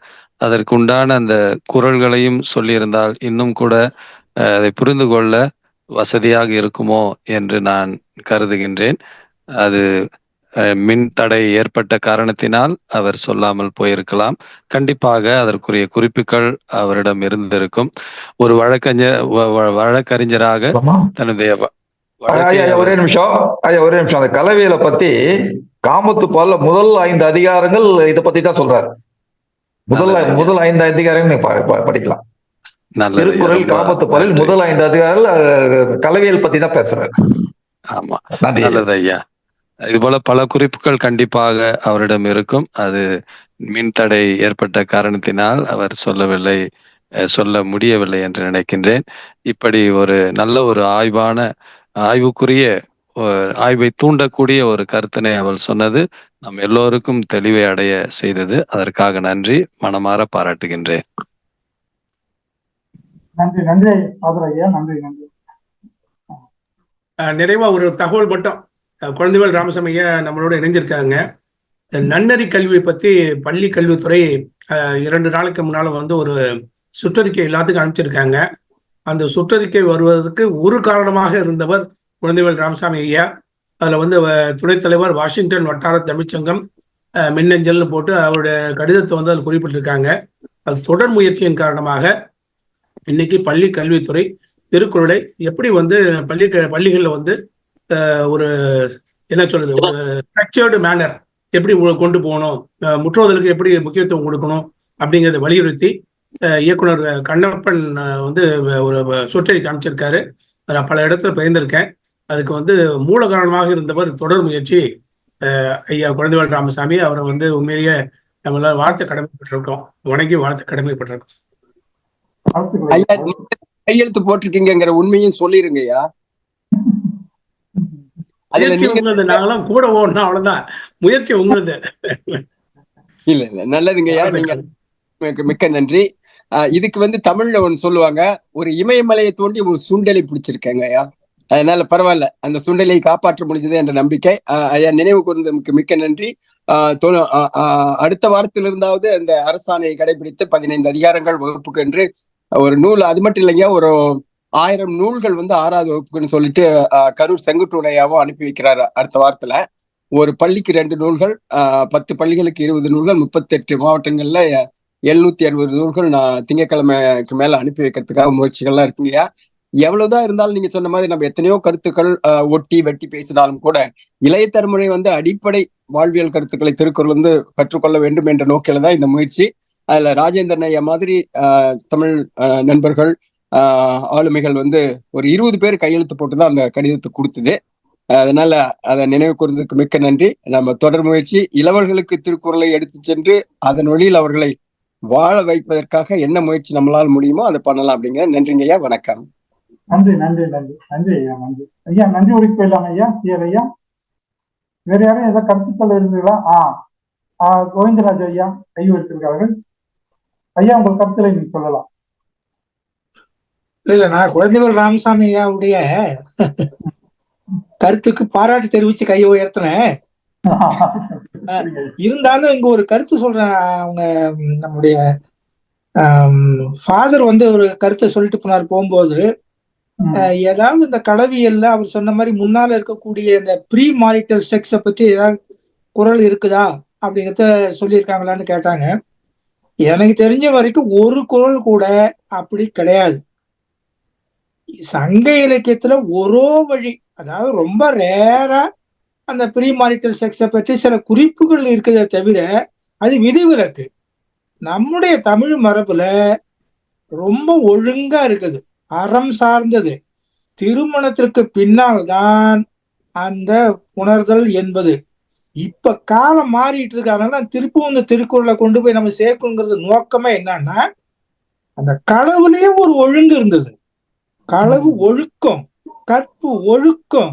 அப்புறம் எப்படி அங்க ஒழுக்கம் மீறி அங்க ஒரு குறள் இருக்கும், அங்க ஒரு செய்தி இருக்குன்னு நம்ம சொல்லிட்டு தேடிட்டு உட்கார்ந்து இருக்கிறது? அப்படியே இருந்தாலும் அதை கொண்டு வெளிச்சம் போட்டு காட்டக்கூடாது. நம்ம மீண்டும் ஒரு நல்ல பாதையை வகுத்து கொடுக்க வேண்டிய இளைஞர் பெருமக்களுக்கு என்பது என்னுடைய கருத்து. நன்றி. ரொம்ப அருமை. ஒரு ஆசிரியரா வந்து நீங்க வந்து சமுதாய பொறுப்புள்ள ஒரு ஆசிரியரா வந்து இந்த கருத்தை சொல்லிட்டீங்க. இதை வந்து மெய்யூறு புணர்ச்சின்னு சொல்லுவாங்க இலக்கணத்துல அப்படின்னு நினைக்கிறேன். அது கிடையாது. அது வந்து அதை பத்தி வள்ளுவர் சொல்ல கிடையாது அப்படிங்கிறத ஆனா சந்திச்சிருக்காங்க. காதல் வாழ்க்கை இருக்குது, களவு ஒழுக்கம்னு சொன்னது. அந்த ஒழுக்கத்தை வந்து ஒழுக்கம் விழுப்பம் தரலான், ஒழுக்கம் உயிரினும் ஓம்பப்படும் சொல்லிட்டாரு. அதனால கள ஒழுக்கத்துக்கு அது பொருந்தாதுன்னு சொல்ல முடியாது. வரைவு கடாவுதல், சீக்கிரம் கல்யாணம் பண்ணிக்கிங்க, சந்திச்சுட்டே இப்படி இருக்காதீங்க, கூட உங்களை பத்தி பேசுறாங்க, அழகு பேசுறாங்க, இது வந்து நல்லது கிடையாது. தலைவி வந்து உங்களை விட்டுட்டா வந்து இதா போயிடுவா. அது வந்து அந்த அன்பின் 5 தான் சொல்லுவாங்க. பொருந்தா காதல் கிடையாது. எப்ப வந்து தலைமகள் வந்து அவனை பார்க்கலையோ அப்ப அவளுக்கு விருப்பம் இல்லைன்னா விட்டுடணும். அதை வள்ளுவர் வந்து அந்த இரு மனமும் பொருந்தி இருக்கக்கூடிய வாழ்க்கை தான் சொல்றாரு. மிகச்சரியா சொன்னீங்க. காமத்துப்பால் வந்து மாணவர்களுக்கு கொண்டு போறது, இளைய தலைமைக்கு கொண்டு போறது, இந்த இதெல்லாம் வந்து கத்தி மேல் நடக்கிற மாதிரி. ஆனா வள்ளுவரே கத்தி மேல வந்து சிறப்பா நடந்திருக்காரு. அதை உங்களை மாதிரி இருக்கவங்க உரிய நேரத்தில் தலையிட்டு, இந்த மெய்யூறு உணர்ச்சி என்பது திருமணத்துக்கு முன் கிடையாது. அது ஏதோ 1-2 இருக்கலாம், விதிவிலக்கா இருக்கலாம், அது ஒரு பாடல் இருக்கலாம். வள்ளுவர் வந்து ஒரு பாடல்ல கூட மெய்யூறு உணர்ச்சி வந்து சொல்ல கிடையாது. அது திருமணத்துக்கு அப்புறம் தான் இது எல்லாமே இருக்குது. ஆனா அதுக்கு முன்னால சந்திச்சிருக்காங்க. காதல் திருமணத்தை வந்து தமிழர்கள் வந்து அது பண்டைய மரபுல வந்து அதான் இருந்திருக்கிற எல்லா இடத்துலையும். அது வந்து சரியா இருக்காங்க. ஆனா அது ஒழுக்கமா எடுத்திருக்காங்க. இந்த வந்து அடிக்கடி அடிக்கடி அடிக்கடி வலியுறுத்தி சொல்ல வேண்டிய சொல் இந்த களவு ஒழுக்கம். ரொம்ப சரியா சொன்னீங்க. ரொம்ப நன்றி ஐயா. வணக்கம். நன்றி ஐயா. ஐயா சொல்லுங்க ஒரு ஐயா. நல்ல நன்றி அருமையான நன்றி. ஐயா, இயற்கை புணர்ச்சி முடிந்தோடனே மெய்தொட்டு பயிரல்னு ஒரு இடத்த சொல்றாரு தொல்காப்பியர். அதுக்கு உரையாசர் என்ன சொல்றாங்கன்னா, வண்டோச்சுவான் போல தோலை தீண்டுதல், எதனை தீண்டினான் எனின் தோலை தீண்டினான் என உணர்க. அருமை. அருமை அருமை. இங்கதான் வந்து தொல்காப்பிய தகைசால் பேராசிரியர் எங்களுடன் இணைந்ததுக்கு பலன் வந்து இந்த ஒரு சொல் போதுங்க எங்களுக்கு. அது ஏன்னா மெய்தொட்டு பயிரல் உள்ள அதாவதுங்கய்யா, காட்சி வேட்கை உள்ளுதல் மெலிதல் ஆக்கம் செப்பல் நானுரை இறத்தல் நோக்குவதெல்லாம் அவையே போரல் மறத்தல் மயக்கம் சாக்காடு, இது எல்லாம் அந்த நிலை வந்தாதான் அவளை தொட்டு பார்க்கலாம், மேல தொடலாங்கிறார். ரொம்ப அருமையா செஞ்சிருக்கிறாங்க. அதுல மெய்தொட்டு பயிரல் என்பது வண்டு வச்சுவான் போல தோலை தீண்டுதன், எதனை தீண்டினான் தோலை தீண்டினான் என உணர்க. தஞ்சை உரையாசர் அருமையா எழுதுறாரு. எனவே அந்த உள்ள புணர்ச்சி தாங்க இருக்கும். இருவரும் மாறி புக்கு இதய மெய்தினர்னு சொல்றாரு பாருங்க கம்பர். தலைவனுடைய இதயம் தலைவனுக்கும் தலைவனுடைய இதயம் தலைவிக்குள்ள பூர்றது. இல்லன்னா எப்படிங்க உள்ள மெய்யுறு புணர்ச்சி இருந்து நாங்க எத்தனை பேருங்க ஏமாத்திட்டு போடுவாங்க. அருமை. நல்ல விளக்கம் கொடுத்தீங்க. மெய்யுறு புணர்ச்சின்னா என்னன்னு சரியா விளக்கம் தொல்காப்பியத்தை வச்சு கொடுத்தீங்க. ரொம்ப நன்றிங்க பேராசிரியர். ரொம்ப நன்றி. மகிழ்ச்சிங்க ஐயா. நன்றி ஐயா, நன்றி ஐயா. என்னுடைய அந்த டவுட்டா இருந்தது, அதை நீங்கள் தெளிவுபடுத்துறீங்க. ரொம்ப நன்றி ஐயா. நன்றி நன்றி. அதாவது இந்த நிகழ்வு 83வது நிகழ்வு, நவீன நூலாசிரியர் 83வது நிகழ்வில் கலந்து கொண்டு அனைத்து அன்பர்களுக்கும் சான்றோர் பெருமக்களுக்கும் எங்களது நன்றியையும் வணக்கத்தையும் தெரிவித்துக் கொள்கிறேன். இதுல திருக்குறள் புதிர்கள் என்ற ஆசிரியர் திரு தமிழ்நாடான் அவர்களின் புத்தகத்தை பற்றி திரு பழனி தீபன் வழக்கறிஞர் அவர்கள் மிக அருமையாக பல விளக்கங்கள் தந்தார். அவர் கொடுத்த விளக்கங்கள் பலருக்கு பலவிதமான ஆராய்ச்சி கருத்துக்களை சொல்லும் விதமாக இருந்தது. அவர்களுடைய கருத்துக்களுக்கு நன்றி. மின்சாரத்துறையினால் அவர் முழுதும் தன்னுடைய உரையை கொடுக்க முடியவில்லை. இருந்தாலும் எங்களுக்கு இது மிகவும் அருமையா இருந்தது. ஏன்னா அதற்கு பின்னே பேசிய அன்பர்கள் சான்றோர் பெருமக்கள் மிகவும் அருமையாக தன்னுடைய கருத்துரையை வழங்கி இந்த நிகழ்வை மிகவும் சிறப்புப்படுத்தினார்கள். முக்கியமாக திரு கோவிந்தராஜன் ஐயா அவர்கள் அதுல வெண்பா இலக்கணம் மாறாதது, சந்திப்பிழை இல்லாதது என்று பல கருத்துக்களை, இது வள்ளுவர் காமத்துப்பாலை ஒழுக்கம், கற்பொழுக்கம், களவியல் ஒழுக்கம் என்ற ஒழுக்கத்தின் பாடுதான் அதை அவர் சொல்லியிருக்காரு ஒழிய மற்றபடி வேறொன்றும் இல்லை என்று மிக அருமையாக தெரிவித்து ஐயா உங்களுக்கு எங்களது நன்றியை தெரிவித்துக் கொள்கிறோம். அடுத்து அதிலே முதலடி 4 சீர்தான், 2ஆம் அடி 3 சீர்தான் என்று மிக அழகாக தங்களுடைய வாதத்தை ஐயா எடுத்து வைத்து ஞான சம்பந்தம் ஐயா எடுத்து வைத்தார்கள். அடுத்திருக்கிறது இனியன் கோவிந்தராஜன் ஐயாவும் இதை பற்றி மிகவும் அழகாக சொன்னார்கள். அடுத்தது குழந்தைவேல் ராமசாமி ஐயா அவர்கள், அவர் ஐயா வழக்கறிஞர் ஐயா ஒருமை பன்மை பற்றி மிக அழகாக தரம் பிரித்து அழகாக அதை பயன்படுத்தினார்கள் என்று சொன்னார்கள். அவர்களுக்கு எங்கள் நன்றியை தெரிவித்துக் கொள்வோம். அவரது முன்னெடுப்பு காரணமாக தமிழ்நாடு அரசின் குரலை பள்ளிகளிலே பாடமாக்குவது, பள்ளிகளிலே எப்படி முற்றோதல் செய்வது என்பது பற்றிய பல முன்னெடுப்புகளை அவர்கள் எடுத்ததற்கு நாங்கள் இந்த குழுவின் அவர்கள் மீண்டும் நன்றியை தெரிவித்துக் கொள்கிறோம். அடுத்து திரு அஷ்ரப் ஐயா அவர்கள் தங்களது கருத்தை மிக ஆராய்ச்சி கருத்திலே பலவற்றை கூறினார்கள். அரசியல் தான் அதிகமாக பேசப்பட்டுள்ளது என்று திருக்குறளிலே பற்றி சொன்னார்கள். திருக்குறள் ஒரு சமய நூல் இல்லை, இது ஒரு அறநூல் என்று வலியுறுத்தி கூறினார்கள். அவர்களுக்கு எங்களது நன்றியை தெரிவித்துக் கொள்கிறோம். அடுத்து ஐயா திருஞான சம்பந்தம் ஐயா அயல்நாட்டு அறிஞர்களின் கருத்துக்கள் எப்படி இருந்தது, இது 4 சீர் 3 சீர் என்பது மிகவும் அழுத்தமாக திருக்குறளில் பதிவுபட்டுள்ளது என்று கூறினார்கள். அவர்களுக்கு எங்களது நன்றியை தெரிவித்துக் கொள்கிறோம். அடுத்தது ஃபாதர் ஜான் பக்திஸ் ஐயா அவர்கள் தங்களது அறநூல், இது ஒரு அறநூல் தான், நல்வழி சொல்வது என்பது பற்றி அவருடைய கிறித்துவ பைபிளிலே அது கூறியிருப்பதாகவும் அதை பற்றி நாங்கள் அந்த கருத்துரையை திருக்குறளோடு ஒப்பிட்டு நாங்கள் பேசுவதாகவும் சொல்லுகிறார்கள். அவர்களுக்கு எங்கள் நன்றியை தெரிவித்துக் கொள்கிறோம். அடுத்தது முடிவாளத்தில் சிஆர் ஐயா அவர்களுடைய கருத்து மிகவும் முத்தாய்ப்பாக இருந்தது. சிலப்பதிகார கருத்துக்கள் பல இலக்கிய இலக்கியங்களிலிருந்து திருக்குறள் பல இலக்கியங்கள் திருக்குறளை எடுத்து பேசப்பட்டுள்ளது என்பதை பற்றி மிகவும் அழகாக தெரிவித்தார்கள். இதிலே வரவேற்பு நல்கிய சக்கரபாணி ஐயர்கள் நயவுரையாளர்கள் அறிமுகமும் செய்தார்கள். அவர்களுக்கு எங்கள் நன்றியை தெரிவித்துக் கொள்கிறோம். இதில் கலந்து கொண்ட அனைத்து பேரறிஞர் பெருமக்களுக்கும் எங்களது நன்றி, இந்த குழுவின் சார்பாக நன்றியை தெரிவித்துக் கொள்வோம். இதிலே வள்ளுவர் குரல் குடும்பம் கற்க கசட வலைத்தமிழ் அமைப்பினருக்கு எங்கள் நன்றியை தெரிவித்துக் கொள்வோம். இந்த பதிவினை அழகாக பதிவு செய்த திரு சுரேஷ் ஐயா அவர்களுக்கும் எங்கள் நன்றியை தெரிவித்துக் கொள்வோம். அடுத்த வாரம் இதே நேரத்தில் இதே ஒரு அன்பினோடு இந்த நிகழ்வில் கலந்து கொள்ளுமாறு அனைத்து பெருமக்களையும் கேட்டுக்கொண்டு இந்த நிகழ்வினை முடிவு கொண்டு வருகிறேன். மிக்க நன்றி ஐயா, நன்றி.